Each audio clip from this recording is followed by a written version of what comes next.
Hoje, a liturgia da igreja está por demais maravilhosa, cheia de sentido, cheia de razão. Observem que a nossa história é uma história espiritual, onde Deus é quem determina os rumos do nosso viver. Primeiro, não escolhemos nascer.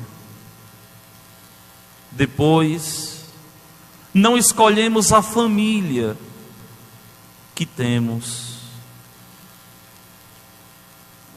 E ao longo da vida, é o Senhor, o bom Deus, o nosso grande auxiliador.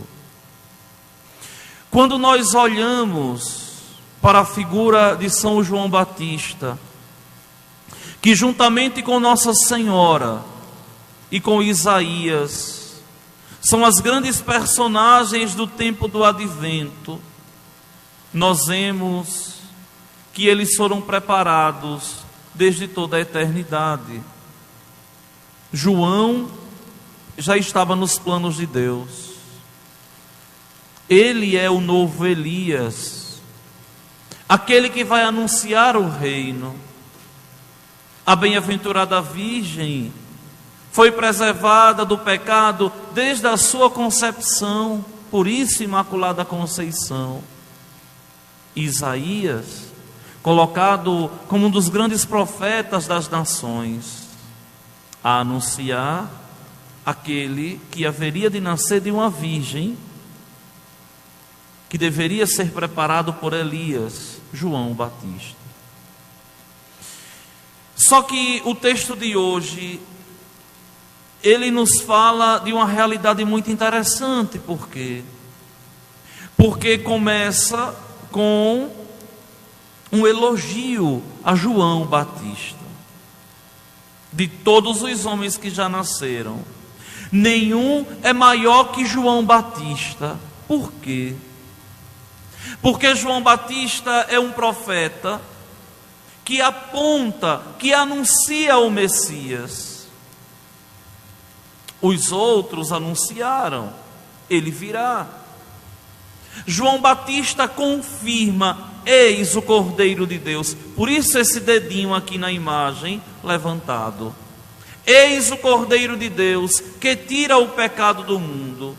É a Ele que vocês devem seguir. Ele é o Messias, Ele é o Senhor. Lembrem que no primeiro momento Maria não tem credibilidade daquele povo, começando pelo seu marido, o justo José, que não conseguiam entender a gravidez de Maria de uma forma miraculosa, totalmente ímpar, extraordinária, conceber sem deitar com um homem. Mesmo eles sabendo que a profecia de Isaías dizia: eis que uma virgem conceberá e dará à luz um filho. Só que no caso de João, João nasce já com toda a autoridade de um milagre. A mãe dele era conhecida por todos, Isabel, uma anciã estéril, que vivia angustiada, amargurada. Por quê? Porque naquela época, uma mulher que não gerava filhos era vista pela sociedade como uma amaldiçoada. E Isabel carregava isso no seu ser. Por que, meu Deus, eu não pude gerar filhos? Só que os caminhos do homem não são os caminhos de Deus. A forma como Deus conduz a vida do homem muitas vezes passa por meios extraordinários, que a gente muitas vezes não acredita que somos até nós mesmos que estamos a viver. E Deus faz Isabel engravidar e causa um choque na comunidade primitiva, na comunidade dos judeus. O que vem a ser esse menino, nascido dela, uma velha estéril? Nós nunca vimos isso aqui. E aquele menino nasce, recebe o Espírito Santo de Deus através de Maria. Vocês lembrem que quando Maria sai da sua região e vai para a região montanhosa de Alcaren, Maria leva o Espírito Santo a Isabel. Se encontra Isabel com Nossa Senhora, e nos ventres se encontram João Batista e Jesus Cristo. E o Espírito, entrando em Isabel, faz aquela criança pular de alegria. Por isso João é o maior entre todos os nascidos de mulher. Pela grandiosidade da sua missão, de anunciar o reino de Deus e de receber essa missão de uma forma totalmente extraordinária. Só que é tão bonito porque o texto usa uma palavra meio que translocada aqui. No entanto, o menor no reino dos céus é maior do que ele. Ou seja, o menor do reino dos céus, o menor que está na glória, é maior do que aquele que aqui foi glorificado por Deus. Daí,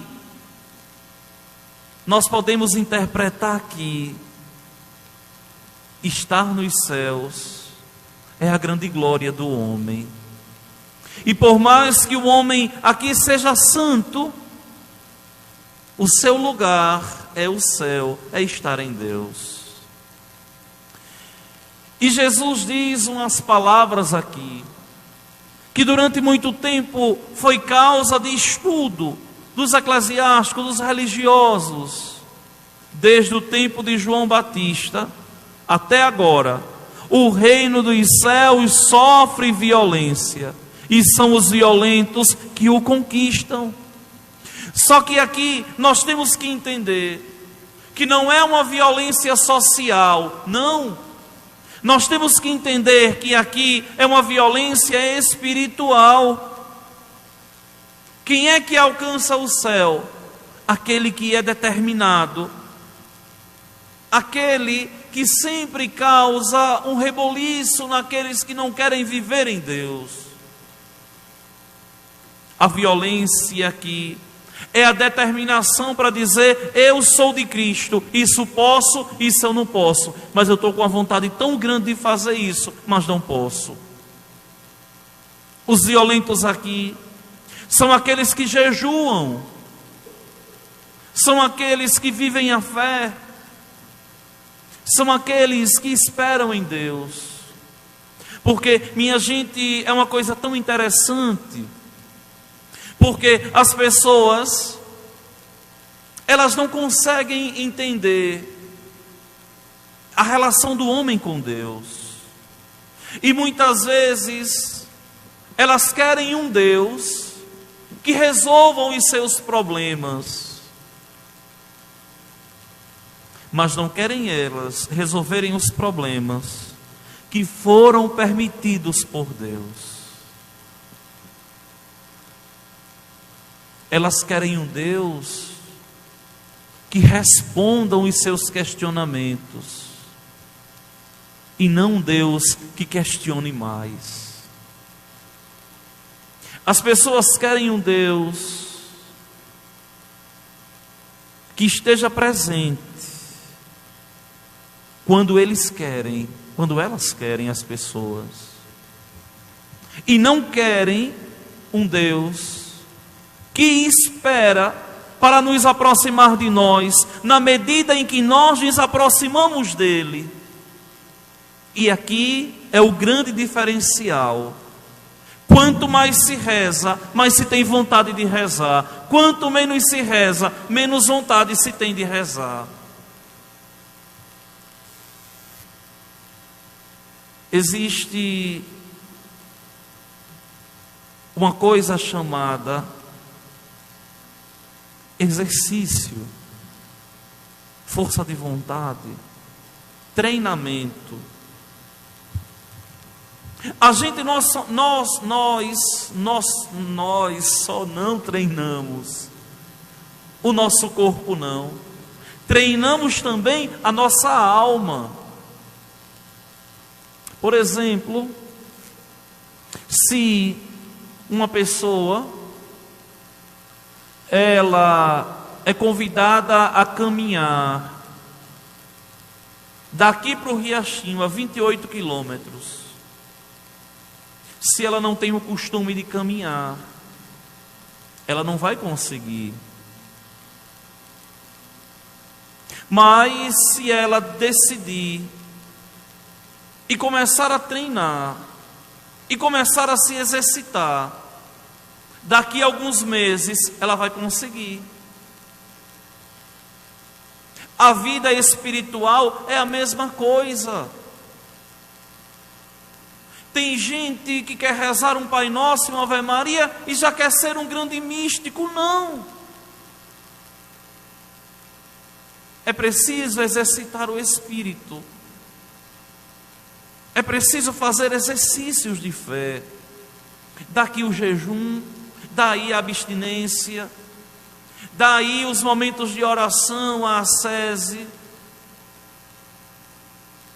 E de pouquinho em pouquinho, o homem vai se robustecendo na graça de Deus. E quanto mais de Deus o homem se aproxima, mais de Deus ele se sente atraído, mais de Deus ele quer se aproximar. E quanto mais de Deus ele se distancia, mais de Deus ele vai se distanciando. É por isso que muitas vezes nós temos pessoas dentro da igreja há 20, 30, 40, 50 anos, mas que não conseguem deslanchar na vida espiritual, porque se acostumam com aquilo que é sagrado, com aquilo que é divino, porque não se exercitam na vida de oração, porque nunca podem rezar mais um pouquinho, porque todas as relações são mais importantes que a relação com nosso Senhor. E aqui nós entramos no rol dos violentos. Quem é que alcança o céu? É quem é capaz de romper todos os dias consigo, com o mundo, com Satanás, para alcançar a Deus. Só que essa caminhada que nós fazemos, ela não é sozinha, não é uma caminhada na total ausência de Deus, mas é uma caminhada na presença de Deus.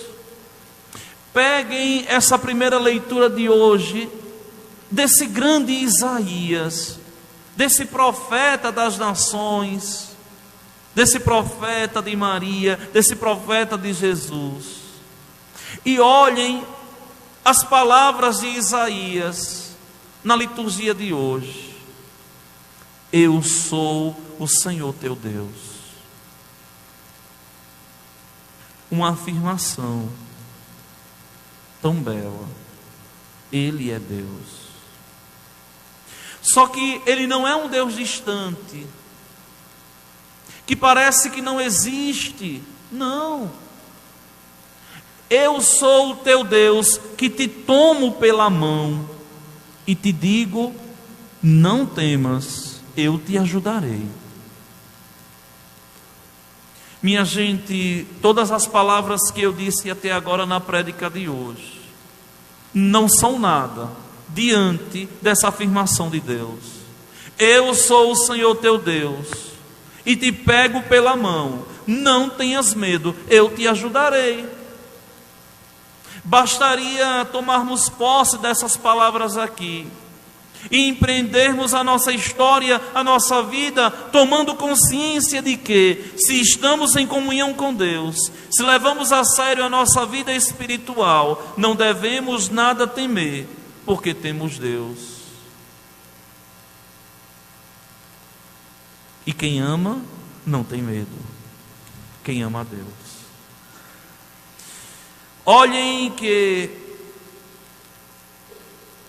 essas palavras de Cristo aqui não são palavras, essa palavra de Deus aqui são as mesmas palavras de Jesus Cristo quando nós, chamados, atraídos a vir à igreja, escutamos a palavra que Ele nos dirige e nos alimentamos com o seu corpo, com o seu sangue. Um alimento espiritual não é um alimento que mata a minha fome física, mas é um alimento que ameniza a minha fome do infinito. A Eucaristia ameniza a minha fome do infinito. E vocês vejam, nada nem ninguém é capaz de preencher o coração do homem nesse mundo. Por que se usa tantas drogas aí fora? Porque falta Deus.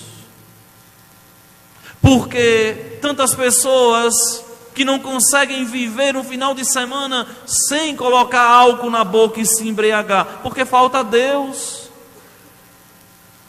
Por que uma loucura tão grande de querer, de conseguir, de lutar? Porque falta Deus.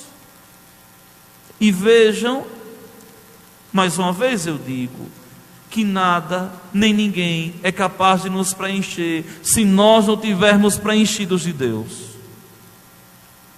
Nada nem ninguém, se nós não nos preenchermos de Deus. Rezar não é algo acessório que eu rezo quando eu quero. Rezar é uma necessidade do meu espírito. Eu preciso rezar para estar bem, para estar em harmonia, me fortalecer, para enfrentar as vicissitudes que a vida me impõe. E se eu não levo a sério a minha vida de oração, eu vou ficar o tempo todo capengando, me rastejando pela vida, porque o homem sem Deus é um nada, e o homem com Deus, ele tudo tem. Não nos resta outra saída, senão, meus queridos irmãos e minhas irmãs, entendermos quem é Deus. Ele é amor, é paciência, é compaixão, como tão bem nos diz o salmista hoje. É amor para que nós entendamos que só Ele ameniza o nosso sofrimento, só Ele nos dá esperança. É paciência porque espera a nossa conversão dia após dia e não nos trata como nós o tratamos. É compaixão porque mesmo nos olhando, vendo as nossas misérias que são tantas, Ele continua nos amando, porque é amor. Nos preparemos santamente para vivermos o Natal. Nos preparemos dignamente para vivermos o Natal. Nos preparemos piedosamente para que o nosso coração seja de verdade uma manjedoura, onde o Senhor repouse em todas as missas que eu comungar, para que, encontrando o equilíbrio que Ele me faz ter, eu não consiga de modo algum desistir de viver, e permanecendo nele, assim um dia